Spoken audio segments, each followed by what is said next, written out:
এদিকে আজকের সবচেয়ে বড় খবর, ইরানে পরমাণু হামলা হতে পারে যে কোনো সময়। যুদ্ধবিরতির আড়ালে ট্রাম্পের অন্য ছক এনে থাকবে আজকের একটি গুরুত্বপূর্ণ প্রতিবেদন। একটা গুরুত্বপূর্ণ বিষয়, সেটা হচ্ছে যুদ্ধবিরতি কার্যকর হয়েছে।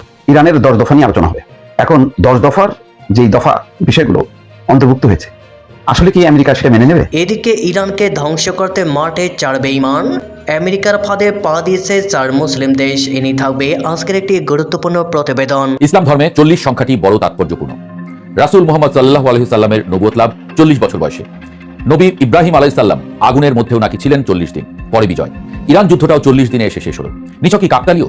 যুদ্ধের প্রথম থেকেই বলা হচ্ছিল এটা যতটা না রাজনৈতিক, তার চেয়ে ঢের বেশি ধর্মীয়। ট্রাম্প বাহিনী রীতিমতো ধর্মযুদ্ধ জ্ঞান করেই নেমেছিল যুদ্ধে।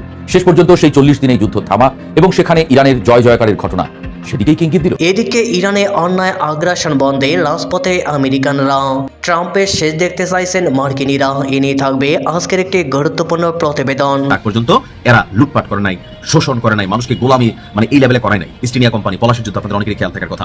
তো এই যুক্তরাজ্য আজকের দিনে আইসা এমন বাটে পড়ছে, আজকে তাদেরকে ঠাপাচ্ছে কে? পুতিন কাকু যারা পাগলা ফ্যান ফলোয়ার আছেন তাদের জন্য খুশির সংবাদ, এমনকি ভিডিওটা ভালো লাগলে শেয়ার করবেন। এদিকে লেবাননে আগ্রাসনের জন্য ইসরায়েলকে তীব্র নিন্দা ইইউ ও ব্রিটেনের। থাকছে বিস্তারিত প্রতিবেদনে। ইরানের হাতে আসতে যাচ্ছে মহাশক্তিশালী বোমা, যা নিমিষেই ধুলোয় লুটিয়ে দিতে পারে আমেরিকার দম্ভ। মার্কিন বিশেষ দূতের স্বীকারোক্তি, রাশিয়ার সমকক্ষ বিধ্বংসী মরণাস্ত্র অর্জনে ইরান এখন মাত্র সপ্তাহখানেকের দূরত্বে। পশ্চিমের জন্য এটি এক চরম আতঙ্ক। রণতরী ডুবিয়ে দেওয়ার হুঁশিয়ারি এখন আর কেবল হুমকি নয়, বরং তেহরানের বাস্তব সক্ষমতা। এদিকে রোববার ফের শুরু হচ্ছে দুর্নীতিবাজ নেতানিয়াহুর বিচার। থাকছে বিস্তারিত প্রতিবেদনে। ট্রাম্পের পরিণতি হবে ফেরাউন নমরুদদের মতো। মার্কিন প্রেসিডেন্টকে সরাসরি ধ্বংসের হুঁশিয়ারি দিয়ে তেহরানের গর্জন। ভয় পায় না ইরান। অভ্যন্তরীণ বিক্ষোভ আর মার্কিন হামলার হুমকিকে বৃদ্ধাঙ্গুলি দেখিয়ে খামেনির হুঙ্কার। রক্তে কেনা এই জমিন দখল করা অসম্ভব। ওয়াশিংটনের দাদাগিরি গুড়িয়ে দিতে পাল্টা যুদ্ধের চূড়ান্ত প্রস্তুতি তেহরানের। এক চুলো ছাড় দিতে নারাজ ইসলামী প্রজাতন্ত্র। সাদা মেঘের আড়ালে লুকোনো সেই প্রলয়ঙ্করী আগুনের শিখা কি তবে এবার সত্যিই জ্বলে উঠতে যাচ্ছে? বিশ্ব রাজনীতির রঙ্গমঞ্চে এখন সবচেয়ে বড় আতঙ্কের নাম পারমাণবিক যুদ্ধ। যুক্তরাষ্ট্রের প্রেসিডেন্ট ডোনাল্ড ট্রাম্পের একটি সাম্প্রতিক মন্তব্যকে কেন্দ্র করে গোটা বিশ্বে এখন শোরগোল পড়ে গেছে। খবর পাওয়া যাচ্ছে যে ইরান ইস্যুতে ট্রাম্প হয়তো শেষ পর্যন্ত পরমাণু অস্ত্র ব্যবহারের পথেই হাঁটতে পারেন। যদিও আপাতত যুদ্ধবিরতিতে রাজি হয়েছে ইরান, ট্রাম্পও তার জায়গা থেকে একরকম পরাজয় মেনে নিয়েছেন। তবে সব শঙ্কা শেষ হয়ে যায়নি।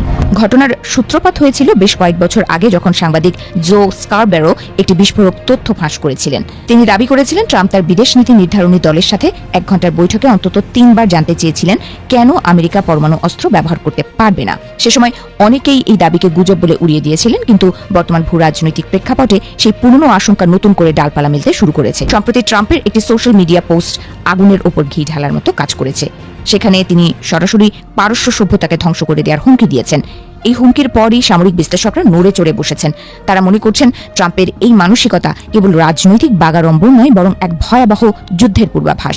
আমেরিকার পরমাণু অস্ত্র ব্যবহারের চূড়ান্ত ক্ষমতা যেহেতু কেবল প্রেসিডেন্টের হাতেই থাকে, তাই কংগ্রেসের এখানে বিশেষ কিছু করার থাকে না। ইরানের সাথে চলমান উত্তেজনায় আমেরিকা এখন এক কঠিন চোরাবালিতে আটকা পড়েছে। যুদ্ধের ময়দানে ইস্পাহান বা খার্ক দ্বীপের মতো গুরুত্বপূর্ণ কৌশলগত স্থানে মার্কিন বাহিনী যদি বড় কোনো বাধার সম্মুখীন হয়, তবে ট্রাম্প হয়তো পিছু হটবেন না। পরাজয় মেনে নেওয়ার চেয়ে তিনি যুদ্ধের তীব্রতা বহু গুণ বাড়িয়ে দিতে পারেন বলে ধারণা করা হচ্ছে।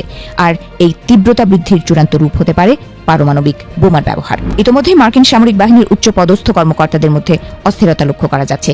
বিমান বাহিনীর জেনারেল ভ্যান কেইন গত ফেব্রুয়ারিতেই ইরানের উপর হামলার পরিণাম নিয়ে সতর্ক করেছিলেন, কিন্তু শোনা যাচ্ছে যে ট্রাম্প প্রশাসন সেই সতর্কবাণী কানেই তোলেনি। এমনকি বেশ কয়েকজন জেনারেল আকস্মিকভাবে পদত্যাগ করেছেন বলেও গুঞ্জন শোনা যাচ্ছে। ধারণা করা হচ্ছে যুদ্ধের কৌশল নিয়ে মতবিরোধের কারণেই তারা সরে দাঁড়িয়েছিলেন। ইরানের মাটির গভীরে অবস্থিত পারমাণবিক স্থাপনাগুলো ধ্বংস করা সাধারণ ক্ষেপণাস্ত্র দিয়ে প্রায় অসম্ভব। গত বছর চালানো B-2 স্পিরিট বোমারু বিমানের হামলাও সেভাবে সফল হয়নি। ফলে সামরিক বিশেষজ্ঞদের একাংশ মনে করছেন ইরানকে রুখতে হলে বা তাদের পারমাণবিক সক্ষমতা গুড়িয়ে দিতে হলে পরমাণু বোমা ছাড়া আর কোনো বিকল্প নেই। এই ভাবনাটি এখন বিশ্ববাসীকে চরম উৎকণ্ঠার মধ্যে ঠেলে দিয়েছে। মার্কিন প্রেসিডেন্ট এখন এক অদ্ভুত উত্তেজনার ফাঁদে আটকা পড়েছেন। তিনি যদি এখন নমনীয় হন, তবে তা ইরানের কাছে পরাজয় হিসেবে গণ্য হবে। আবার বর্তমান পরিস্থিতি বজায় রাখাও কঠিন হয়ে পড়েছে, কারণ ইরানও পাল্টা জবাব দিয়েছে সমান তালে। এই দোটানা থেকে বেরিয়ে আসতে ট্রাম্প হয়তো চরম কোনো পথ বেছে নিতে পারেন, যা মানব জাতির জন্য বয়ে আনতে পারে চরম বিপর্যয়। দ্বিতীয় বিশ্বযুদ্ধের পর বিশ্ব আর কোনো পারমাণবিক হামলা দেখেনি। হিরোশিমা ও নাগাসাকির সেই ক্ষত আজও ইতিহাসের পাতায় দগদগে। কিন্তু বর্তমান পরিস্থিতি বলছে আমরা গত কয়েক দশকের মধ্যে সবচেয়ে বেশি পারমাণবিক যুদ্ধের কাছাকাছি অবস্থান করছি। যদি একবার এই বোমা বোমার ব্যবহার শুরু হয় তবে আন্তর্জাতিক সম্পর্কের সমীকরণ চিরতরে বদলে যাবে। যুদ্ধের প্রভাব কেবল মধ্যপ্রাচ্যে সীমাবদ্ধ থাকবে না। একবার যদি কোনো পরাশক্তি পরমাণু অস্ত্র ব্যবহার করে তবে অন্য দেশগুলো তাদের শত্রুপক্ষকে ভয় দেখাতে একই পথ বেছে নেবে। ছোট রাষ্ট্রগুলো তখন নিজেদের অস্তিত্ব রক্ষায় মরিয়া হয়ে পারমাণবিক শক্তি অর্জনের প্রতিযোগিতায় নামবে। এতে করে গোটা পৃথিবী এক বিশাল অস্ত্রাগারে পরিণত হবে, যেখানে শান্তির কোনো স্থান থাকবে না। অনেকেই প্রশ্ন তুলছেন, আধুনিক সভ্যতার এই যুগে এসে কি সত্যিই কোনো রাষ্ট্রপ্রধান পারমাণবিক ধ্বংসলীলা চালাতে পারেন? আইনগতভাবে মার্কিন প্রেসিডেন্টের হাতে এই ক্ষমতা থাকলেও নৈতিকভাবে তা কতটা গ্রহণযোগ্য সেই প্রশ্ন এখন বড় হয়ে দাঁড়িয়েছে।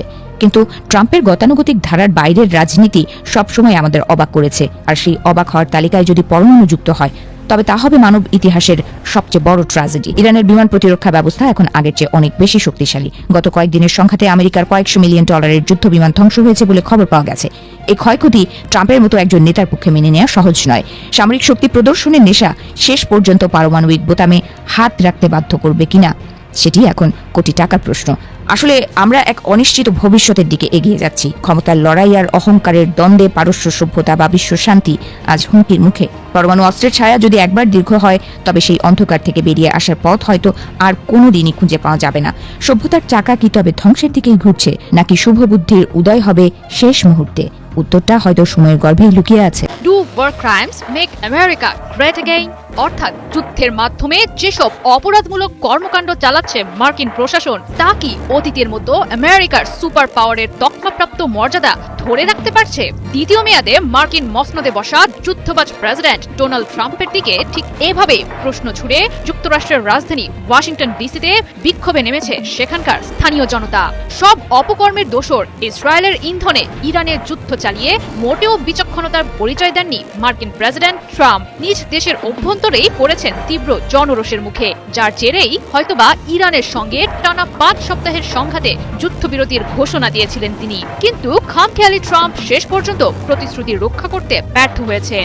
যুদ্ধ বন্ধের ঘোষণার কয়েক ঘন্টা না পার হতেই সহযোগী ইসরায়েলকে দিয়ে হামলা চালিয়েছেন লেবাননের অভ্যন্তরে। পাশাপাশি ইরানের দিকে শর্ত ছুড়ে দিয়েছেন পারমাণবিক কর্মসূচি বন্ধ করার। ট্রাম্পের এমন কর্মকাণ্ড আর মন্তব্যের প্রতিবাদে রীতিমতো ফুঁসে উঠেছেন মার্কিনিরা। হাতে প্রতিবাদী প্ল্যাকার্ড আর জ্বালাময়ী স্লোগানে উত্তপ্ত করে তুলেছেন ওয়াশিংটন ডিসির রাজপথ। প্রতিবাদকারীদের দাবি, ইরানের বিরুদ্ধে যে অন্যায় আগ্রাসন অব্যাহত রেখেছেন ট্রাম্প, তা এখনই বন্ধ করতে হবে। ফিলিস্তিন থেকে ইরান কোথাও কোনো নিরপরাধ মানুষ হত্যা আর আগ্রাসনের পক্ষে নয় মার্কিনিরা।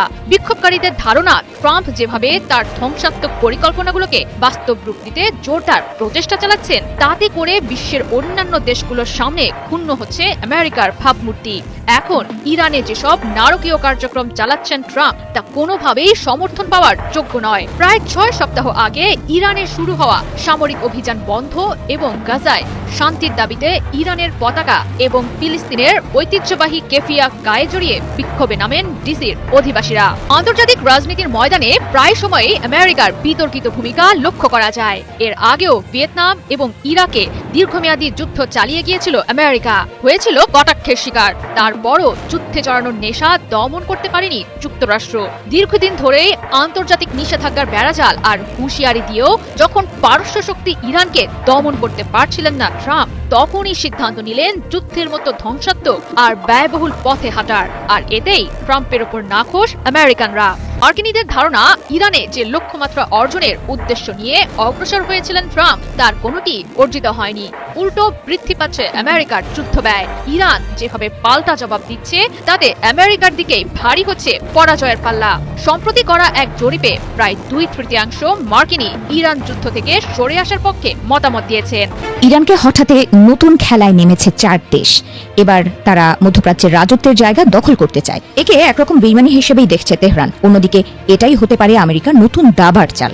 কাঁটা দিয়ে কাঁটা তোলার ছক কষছে হয়তো পেন্টাগন। বিশ্ব রাজনীতির দাবার বোর্ডে এক অভূতপূর্ব চাল। ইরানকে হটিয়ে এখন মহারাজা হওয়ার দৌড়ে নেমেছে কয়েকজন। যখন মধ্যপ্রাচ্যের আকাশ বারুদের গন্ধে ভারী, ঠিক তখনই দৃশ্যপটে হাজির হলো এক নতুন পাওয়ার ব্লক। পাকিস্তান, তুরস্ক, মিশর এবং সৌদি আরব। এই 4 দেশ মিলে কি তবে বদলে দিতে যাচ্ছে মুসলিম বিশ্বের ভাগ্য? ইসলামাবাদে 4 দেশের পররাষ্ট্রমন্ত্রীদের রুদ্ধদ্বার বৈঠক শেষে এখন এই প্রশ্নটাই ঘুরপাক খাচ্ছে বিশ্বজুড়ে। দীর্ঘদিনের বৈরী দুই পক্ষ যুক্তরাষ্ট্র ও ইরানের মধ্যে 2 সপ্তাহের এক ঐতিহাসিক যুদ্ধবিরতি ঘোষণা করেছেন পাকিস্তানের প্রধানমন্ত্রী শাহবাজ শরীফ। গত 8 এপ্রিল ভোরের আলো ফোটার আগেই এই ঘোষণা আসে। সবচেয়ে চমকপ্রদ বিষয় হলো এই আলোচনার মূল কেন্দ্রবিন্দু হয়ে উঠেছে ইসলামাবাদ, যেখানে আগামী শুক্রবার পুনরায় মুখোমুখি হতে যাচ্ছে ওয়াশিংটন ও তেহরানের প্রতিনিধিরা। একটা সময় যারা মধ্যপ্রাচ্য নিয়ন্ত্রণ করত সেই ইসরায়েল ও ইরান আজ নিজ ভূখণ্ডেই কোণঠাসার মুখে। 2024 সাল থেকে গাজা ইস্যুতে তুরস্কের সঙ্গে ইসরায়েলের সম্পর্ক তলানিতে। অন্যদিকে আব্রাহাম অ্যাকর্ডের স্বপ্ন ধুলোয় মিশিয়ে দিয়ে সৌদি আরব এখন সাফ জানিয়ে দিয়েছে ফিলিস্তিন রাষ্ট্র ছাড়া ইসরায়েলের সাথে কোনো আপোষ নয়। এমনকি ফাইবার অপটিক কেবল সংযোগেও ইসরায়েলকে বাদ দিয়ে সিরিয়াকে বেছে নিচ্ছে রিয়াদ। ইরান আজ কার্যত বন্ধুহীন। কাস্পিয়ান সাগরের ওপারে রাশিয়া ছাড়া তাদের পাশে দাঁড়ানোর মতো কেউ নেই। চীনের সাথে দূরত্ব বেড়েছে, আর সবচেয়ে বড় ধাক্কা এসেছে কাতারের দিক থেকে। গত 18 মার্চ কাতারের রাস লাফান গ্যাস ফিল্ডে ইরানি ক্ষেপণাস্ত্র হামলার পর দোহার সাথে তেহরানের দীর্ঘদিনের বন্ধুত্ব চিরতরে ছিন্ন হয়েছে। মধ্যপ্রাচ্যে ইরান এখন এক একাকী যোদ্ধা। এই চরম অস্থিরতার মাঝেই বোর্ড অফ পিসের ছায়ায় একজোট হয়েছে পাকিস্তান, তুরস্ক, মিশর ও সৌদি আরব। তাদের এই জোট কেবল রাজনৈতিক নয়, বরং এক বিশাল সামরিক ও অর্থনৈতিক শক্তির মহড়া। একদিকে পাকিস্তানের পারমাণবিক শক্তি, অন্যদিকে সৌদি আরবের তেলের খনি, একদিকে মিশরের সুয়েজ খাল, অন্যদিকে তুরস্কের ন্যাটোর সদস্যপদ। অথচ এক সময় এই দেশগুলোর সম্পর্ক ছিল অম্লমধুর। খাশোগি হত্যাকাণ্ড নিয়ে তুরস্ক সৌদি টানাপোড়েন কিংবা মুরসিকে কেন্দ্র করে কায়রো আঙ্কারা তিক্ততা সবই এখন অতীত। 2025 এবং 26 সালে এরদোগানের ঝটিকা সফরগুলো প্রমাণ করে দিয়েছে যে ব্যক্তিগত অহমিকার চেয়ে আঞ্চলিক স্থিতিশীলতাই এখন তাদের কাছে বড়। এই নতুন ব্লকের লক্ষ্য কেবল শান্তি রক্ষা নয়, বরং এশিয়া থেকে ইউরোপ পর্যন্ত এক বিশাল অর্থনৈতিক করিডোর গড়ে তোলা। এরদোগানের প্রস্তাবিত মিডল ইস্ট করিডোর সফল হলে বদলে যাবে বিশ্ব বাণিজ্যের মানচিত্র। 500 মিলিয়ন জনসংখ্যার এই 4 দেশ কি পারবে মধ্যপ্রাচ্যে কয়েক দশকের অস্থিরতা রুখে দিতে? ইসরায়েল ও ইরানকে পাশ কাটিয়ে তারা কি পারবে নতুন এক আঞ্চলিক অর্ডার কায়েম করতে? ইসলামাবাদের আসন্ন আলোচনা আর এই 4 শক্তির সংহতিই বলে দেবে আগামী দিনগুলোতে কার হাতে থাকবে বিশ্ব রাজনীতির লাগাম। এদিকে লেবাননে আগ্রাসনের জন্য ইসরায়েলকে তীব্র নিন্দা ইইউ ও ব্রিটেনের। লেবাননে চলমান সংঘাতের ভয়াবহতা ও উত্তাপ বৃদ্ধির ঘটনায় তীব্র নিন্দা জানিয়েছে যুক্তরাজ্য।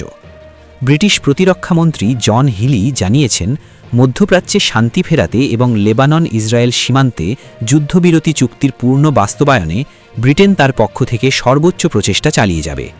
সম্প্রতি বিবিসির প্রতিরক্ষা প্রতিনিধি জোনাথান বিলের এক প্রশ্নের জবাবে হিলি বলেন, আমরা এই যুদ্ধবিরতিকে স্বাগত জানাই এবং আমরা চাই এটি স্থায়ী হোক।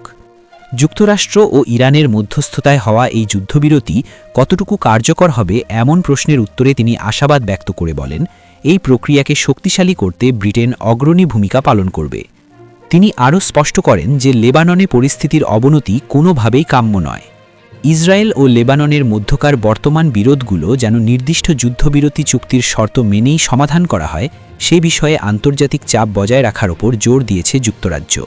এদিকে এ বিষয়ে উদ্বেগ প্রকাশ করে ইউরোপীয় ইউনিয়নের পররাষ্ট্রনীতি বিষয়ক প্রধান কাজা কালাস বলেন, ইসরায়েলের ভারী বোমাবর্ষণ এবং বেসামরিক নাগরিক নিহতের ঘটনা কোনোভাবেই গ্রহণযোগ্য নয়। তিনি অবিলম্বে লেবাননে যুদ্ধবিরতির আহ্বান জানান এবং জোর দিয়ে বলেন যে কোনো শান্তি চুক্তিতে অবশ্যই লেবাননকে অন্তর্ভুক্ত করতে হবে। ভঙ্গুর যুদ্ধবিরতি টিকিয়ে রাখতে সব পক্ষকে আলোচনার টেবিলে বসার তাগিদ দেন এই শীর্ষ কূটনৈতিক। এদিকে রোববার ফের শুরু হচ্ছে দুর্নীতিবাজ নেতানিয়াহুর বিচার। ইরানের সাথে যুদ্ধ পরিস্থিতির কারণে জারি করা জরুরি অবস্থা তুলে নেওয়ার কয়েক ঘণ্টা পরই ইসরায়েলি প্রধানমন্ত্রী বেনিয়ামিন নেতানিয়াহুর বহুল আলোচিত দুর্নীতির বিচার কাজ পুনরায় শুরুর ঘোষণা দিয়েছে আদালত। আদালতের মুখপাত্র জানিয়েছেন, আগামী রোববার থেকে এই শুনানি নিয়মিতভাবে চলবে। ইসরায়েলি আদালতের পক্ষ থেকে দেওয়া এক বিবৃতিতে বলা হয়েছে, দেশে জরুরি অবস্থা প্রত্যাহার এবং বিচার বিভাগীয় কার্যক্রম স্বাভাবিক অবস্থায় ফিরে আসায় এখন থেকে প্রতি সপ্তাহের রোববার থেকে বুধবার পর্যন্ত এই মামলার শুনানি অনুষ্ঠিত হবে। 2019 সালে দীর্ঘ তদন্ত শেষে নেতানিয়াহুর বিরুদ্ধে ঘুষ গ্রহণ, জালিয়াতি এবং বিশ্বাসভঙ্গের অভিযোগ আনা হয়। তিনি ইসরায়েলের ইতিহাসে প্রথম কোনো ক্ষমতাসীন প্রধানমন্ত্রী যিনি অপরাধমূলক কর্মকাণ্ডে অভিযুক্ত হয়েছেন। 2020 সালে শুরু হওয়া এই বিচার প্রক্রিয়া তার দাপ্তরিক ব্যস্ততা এবং বিভিন্ন পরিস্থিতির কারণে বারবার পিছিয়ে গেছে। যদিও তিনি সকল অভিযোগ অস্বীকার করে আসছেন, তবে বিচারে দোষী সাব্যস্ত হলে তার দীর্ঘমেয়াদী কারাদণ্ড হতে পারে। একটা গুরুত্বপূর্ণ বিষয়, সেটা হচ্ছে যুদ্ধবিরতি কার্যকর হয়েছে। ইরানের 10 দফা নিয়ে আলোচনা হবে। এখন 10 দফার যেই দফা বিষয়গুলো অন্তর্ভুক্ত হয়েছে, আসলে কি আমেরিকা সেটা মেনে নেবে? অনেকেই বলছেন যে এটি একটা অসম্ভব ব্যাপার, কারণ এই ধরনের অঙ্গীকার করা, চুক্তি করা আমেরিকার পক্ষে সম্ভব না। যেমন কি কি উল্লেখযোগ্য যে সমস্ত আছে তার মধ্যে আছে ভবিষ্যতে হামলা না করার নিশ্চয়তা, হরমুজ প্রণালীর উপর নিয়ন্ত্রণ অব্যাহত রাখা, নিষেধাজ্ঞা প্রত্যাহার ইরানের উপর। যদি আজকে দেখলাম যে ইউরেনিয়াম মজুদ যদি বন্ধ করে ইরান, তাহলে নিষেধাজ্ঞা প্রত্যাহারের বিষয়টি বিবেচনা করবে আমেরিকা, এটা ট্রাম্প বলছে। আচ্ছা, অঞ্চলটি থেকে মার্কিন সেনা সরানো এবং যুদ্ধের ক্ষতিপূরণ দেয়া, তার মানে মধ্যপ্রাচ্য থেকে মার্কিন সেনা সরানো, যুদ্ধের ক্ষতিপূরণ দেয়া, তো হামলা না করার অঙ্গীকার, ভবিষ্যতে আর হামলা করা হবে না। ইরান যুক্তরাষ্ট্রের কাছ থেকে বাধ্যতামূলক প্রতিশ্রুতি চাইছে। ঐতিহাসিকভাবে যুক্তরাষ্ট্র শত্রু ভাবাপন্ন দেশগুলোর সঙ্গে এই ধরনের চিরস্থায়ী চুক্তি এড়িয়ে চলে, কারণ এমন চুক্তি যুক্তরাষ্ট্রের সামরিক সক্ষমতা এবং শত্রুপক্ষকে দমিয়ে রাখার ক্ষমতাকে সীমাবদ্ধ করে দেয়। ফলে এই ধরনের প্রতিশ্রুতি পাওয়া যুক্তরাষ্ট্রের পক্ষ থেকে ইরানের জন্য একটা কঠিন। হরমুজের নিয়ন্ত্রণের স্বীকৃতি, হরমুজ প্রণালী দিয়ে বিশ্বের মোট তেল সরবরাহের 1/5 পরিবহন হয়। ওয়াশিংটন দীর্ঘদিন ধরে এই প্রণালীকে আন্তর্জাতিক জলপথ হিসেবে বিবেচনা করে আসছে, আন্তর্জাতিক জলপথ হিসেবে। ইরানের নিয়ন্ত্রণের দাবিকে চ্যালেঞ্জ জানাতে এবং নৌ চলাচলের স্বাধীনতা বজায় রাখতে সেখানে একাধিকবার অভিযানও চালিয়েছে। ফলে এই জলপথের উপর ইরানের একক নিয়ন্ত্রণকে আনুষ্ঠানিক স্বীকৃতি দেওয়া কয়েক দশকের মার্কিন নৌ নীতি এবং সামরিক অবস্থানের সাথে সাংঘর্ষিক হবে। ফলে এটিও ইরানের এই দাবিও মেনে নেওয়াটা সম্ভাবনা খুবই কম। ইউরেনিয়াম সমৃদ্ধকরণ কর্মসূচি, ইরান চায় তাদের ইউরেনিয়াম সমৃদ্ধ করার অধিকারকে ওয়াশিংটন আনুষ্ঠানিকভাবে স্বীকৃতি দিক। এর আগে তেহরানের সঙ্গে একাধিক আলোচনায় ইউরেনিয়ামের বিষয়ে যুক্তরাষ্ট্র এবং ইসরায়েলের উদ্বেগের কেন্দ্রবিন্দু ছিল। একই সঙ্গে যুক্তরাষ্ট্র এবং ইসরায়েল প্রতিবাদ করেছে দফায় দফায়। অতীতে কঠোর পর্যবেক্ষণের অধীনে সীমিত মাত্রায় সমৃদ্ধকরণ মেনে নেওয়া হয়েছে, তবে পূর্ণাঙ্গ স্বীকৃতি দিলে যুক্তরাষ্ট্রের প্রতিষ্ঠিত নীতিরই ব্যত্যয় হবে। ফলে যুক্তরাষ্ট্র এই দাবি মেনে নেবে এই সম্ভাবনাও ক্ষীণ। নিষেধাজ্ঞা প্রত্যাহার, বিদ্যমান প্রাথমিক নিষেধাজ্ঞার আওতায় কোনো মার্কিন প্রতিষ্ঠান বা সংস্থা ইরানের সঙ্গে ব্যবসা করতে পারে না। তেহরানের অর্থনীতির উপর চাপ তৈরি করতে এসব নিষেধাজ্ঞায় যুক্তরাষ্ট্রের বড় হাতিয়ার। তদারকির ব্যবস্থা ছাড়া সব ধরনের প্রাথমিক নিষেধাজ্ঞা তুলে নেওয়া হলেও যুক্তরাষ্ট্রের প্রভাব খাটানোর ক্ষমতা নাটকীয়ভাবে কমে যাবে, তেহরানকে আর নিয়ন্ত্রণ করতে পারবে না। তাই ইরানের এই দাবি পুরোপুরি পূরণের সম্ভাবনা ক্ষীণ। হয়তো আংশিক ইউরেনিয়াম কর্মসূচি যদি একেবারে যুক্তরাষ্ট্রের কথা অনুযায়ী চলে, তাহলে হয়তো নিষেধাজ্ঞা প্রত্যাহার করতে পারে। আরেকটা আছে মাধ্যমিক নিষেধাজ্ঞা। ইরানের সঙ্গে বাণিজ্যিক লেনদেনের ক্ষেত্রে বিদেশি কোম্পানি এবং সরকারগুলোকে নিরুৎসাহিত করার প্রক্রিয়াকে মাধ্যমিক নিষেধাজ্ঞা বলা হয়। এই নিষেধাজ্ঞাগুলো সরিয়ে নিলে ইরানের জন্য বিশ্ববাজারের দ্বার উন্মুক্ত হবে, মিত্র দেশগুলোর নীতির উপর যুক্তরাষ্ট্রের প্রভাবও কমে যাবে। ঐতিহাসিকভাবে শুধু কঠোর এবং সুনির্দিষ্ট পরমাণু চুক্তির অধীনেই ওয়াশিংটন এই ধরনের পদক্ষেপ নিয়েছে। ফলে এটাও প্রশ্ন সাপেক্ষ। নিরাপত্তা পরিষদের বিধিনিষেধ, ইরান তাদের পারমাণবিক এবং সামরিক কর্মকাণ্ডের সঙ্গে সম্পর্কিত জাতিসংঘের নিরাপত্তা পরিষদের সব পদক্ষেপ এবং বিধিনিষেধের অবসান ঘটানোর দাবি জানিয়েছে। ঐতিহাসিকভাবে ওয়াশিংটন তেহরানকে নিয়ন্ত্রণে রাখার জন্য এই ধরনের বহুপাক্ষিক ব্যবস্থায় সমর্থন দিয়ে আসছে। ফলে এখন এই প্রত্যাহার করবে এই সম্ভাবনা কম। পারমাণবিক পর্যবেক্ষণ ব্যবস্থা, ইরান পারমাণবিক কর্মকাণ্ডের সমালোচনা করা, আন্তর্জাতিক পরমাণু শক্তি সংস্থার প্রস্তাবগুলো প্রত্যাহারের দাবি জানানো হয়েছে। বিশ্বজুড়ে পারমাণবিক অস্ত্র বিস্তার রোধ নীতির একটি মূল স্তম্ভ হলো IAEA এর পর্যবেক্ষণ ব্যবস্থার প্রতি যুক্তরাষ্ট্রের সমর্থন। ওয়াশিংটন বরাবরই তদারকি ব্যবস্থাকে অপরিবর্তনীয় হিসেবে গণ্য করে। ফলে ইরানের এই দাবিটি মৌলিকভাবে যুক্তরাষ্ট্রের লক্ষ্য এবং উদ্দেশ্যের সঙ্গে সাংঘর্ষিক। ক্ষতিপূরণ দেয়া, শত্রুভাবাপন্ন কোনো দেশকে ক্ষতিপূরণ দেয় না, বিশেষ করে যেখানে হামলার দায়বদ্ধতা এবং বৈধতা নিয়ে বিতর্ক থাকে। যুক্তরাষ্ট্রের আভ্যন্তরীণ রাজনীতি এবং আইনি ক্ষেত্রে এই ধরনের অর্থ প্রদানের বিষয়টি বাধার মুখে পড়তে পারে, কারণ শত্রুর সঙ্গে লড়াই করেছে যুক্তরাষ্ট্র, কেন সেখানে ক্ষতিপূরণ দেবে? তাহলে এক ধরনের অপরাধ স্বীকার করে নেওয়া, এটা যুক্তরাষ্ট্র পক্ষে এটা মানা অনেকটাই অসম্ভব। সেনা প্রত্যাহার, মধ্যপ্রাচ্য থেকে মার্কিন সেনা প্রত্যাহার, কিন্তু আঞ্চলিক মিত্রদের যুক্তরাষ্ট্র নিরাপত্তার প্রতিশ্রুতি দেয়। তেহরান শর্ত মেনে সেনা প্রত্যাহার করা হলে তা প্রতিশ্রুতি ভঙ্গ এবং দীর্ঘমেয়াদী আঞ্চলিক কৌশলে পরিপন্থী হবে। ফলে এটিও মান্য করা আমেরিকার পক্ষে বেশ অসম্ভব। আঞ্চলিক যুদ্ধবিরতি, ইরান তাদের মিত্রদের উপর হামলা বন্ধের দাবি জানিয়েছে। ইসরায়েল ও হিজবুল্লাহর মধ্যকার যুদ্ধ সহ সব সংঘাতে অস্ত্রবিরতি নিশ্চিত করতে হবে। ইসরায়েল এরই মধ্যে জানিয়েছে যে লেবানন বর্তমান যুদ্ধবিরতির আওতায় পড়বে না। ভিন্ন যুদ্ধকে ইরানের সঙ্গে চুক্তিতে অন্তর্ভুক্ত করতে যুক্তরাষ্ট্রের আগ্রহী হওয়ার সম্ভাবনা তাই ক্ষীণ। অর্থাৎ ওই লেবাননকে অন্তর্ভুক্ত করতে দেবে না, বা ইয়েমেনকে অন্তর্ভুক্ত করতে দেবে না, ইরাকের সশস্ত্র গোষ্ঠীকে এর আওতায় আনতে দেবে না। ফলে ইরানের প্রতিটা দাবি বিপরীতে যুক্তরাষ্ট্রের যে যুক্তি আছে, যে বিতর্ক আছে, সেটা 15 দিনের মধ্যে সমাধান হবে, এই সম্ভাবনাটা অনেকটাই ক্ষীণ বলে অনেকে মনে করছেন। ইসলাম ধর্মে 40 সংখ্যাটি বড় তাৎপর্যপূর্ণ। রাসূল মুহাম্মদ সাল্লাল্লাহু আলাইহি সাল্লামের নবুয়ত লাভ 40 বছর বয়সে।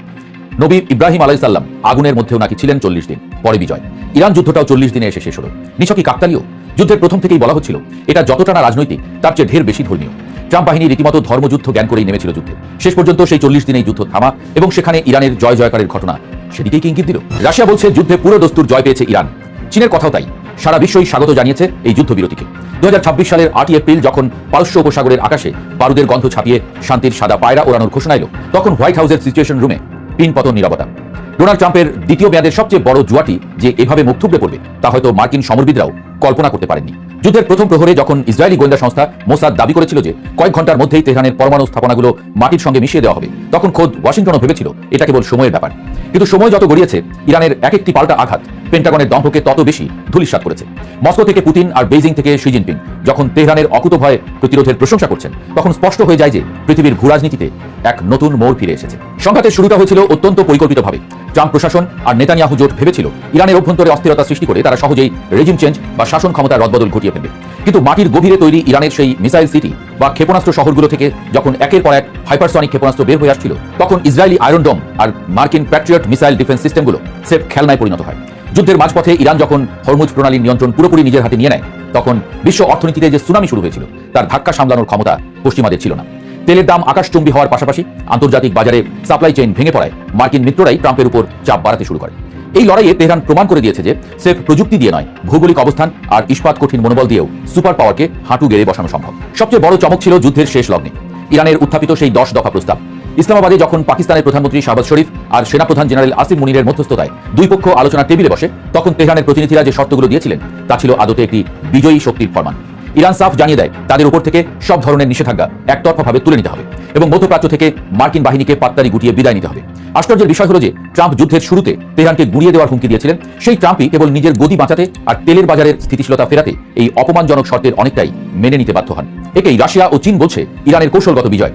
এই যুদ্ধবিরতি কেবল বন্দুকের লড়াই থামানো নয়, মার্কিন সাম্রাজ্যবাদের কফিনে শেষ পেরেক ঠুকে দেওয়ার নামান্তর, এমনটাই বলছেন বিশ্লেষকরা। ইসরায়েলের জন্য এই যুদ্ধের ফলাফল ছিল ভয়াবহ। তাদের যে গোয়েন্দা জাল বা ইন্টেলিজেন্সের দাপট ছিল তা এই দীর্ঘ সংঘাতের পুরো সময়কালে চরমভাবে ব্যর্থ প্রমাণিত হয়েছে। ইরানের ড্রোনের ঝাঁক যখন তেল আবিবের গুরুত্বপূর্ণ সামরিক স্থাপনায় আঘাত হানছিল, তখন মার্কিন সহায়তার উপর নির্ভর করা ছাড়া নেতানিয়াহুর আর কোনোই পথ ছিল না। অথচ ইরান একাই এই লড়াই চালিয়ে গেছে এবং তাদের প্রক্সি বাহিনীগুলো পুরো অঞ্চলকে আমেরিকার জন্য এক নরক বানিয়ে তুলেছিল। পেন্টাগনের উচ্চপদস্থ কর্মকর্তারা এখন স্বীকার করছেন যে ইরানের ডিফেন্স ইন্ডাস্ট্রিকে তারা যতটা দুর্বল ভেবেছিলেন, বাস্তবতা ছিল তার ঠিক উল্টো। তেহরানের তৈরি প্রতিটি ড্রোন আর মিসাইল যেন পশ্চিমা আধুনিক সমরাস্ত্রের সীমাবদ্ধতাকে চোখে আঙুল দিয়ে দেখিয়ে দিয়েছে।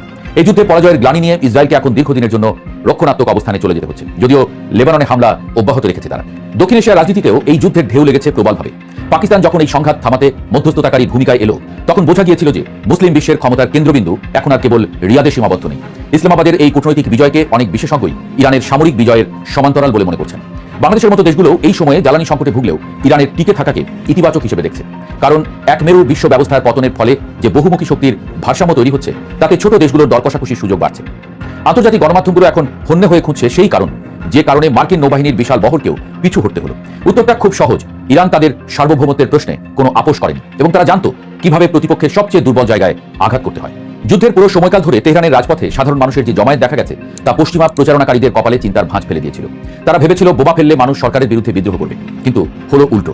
পারস্যের জাতীয়তাবাদ আর ধর্মীয় আবেগ মিলেমিশে এমন এক প্রাচীর তৈরি করলো যে ট্রাম্পের ম্যাক্সিমাম প্রেশার নীতি শেষ পর্যন্ত ম্যাক্সিমাম ফেইলরে পরিণত হলো। ইরানের সর্বোচ্চ ধর্মীয় নেতার প্রতিটি আহ্বান যেভাবে সাধারণ মানুষ থেকে শুরু করে সশস্ত্র বাহিনীর প্রতিটি সদস্যকে উদ্বুদ্ধ করেছে, তাকে অনেক সমাজবিজ্ঞানী একবিংশ শতাব্দীর শ্রেষ্ঠ প্রতিরোধ বলে বর্ণনা করেছেন। ট্রাম্প যখন তার নির্বাচনী জনসভায় দাঁড়িয়ে এই যুদ্ধবিরতিকে শান্তি চুক্তি বলে চালানোর চেষ্টা করছেন, তখন খোদ আমেরিকার মানুষই হাসছে, কারণ সবাই জানে এই লড়াইয়ে কে মাথা নত করেছে আর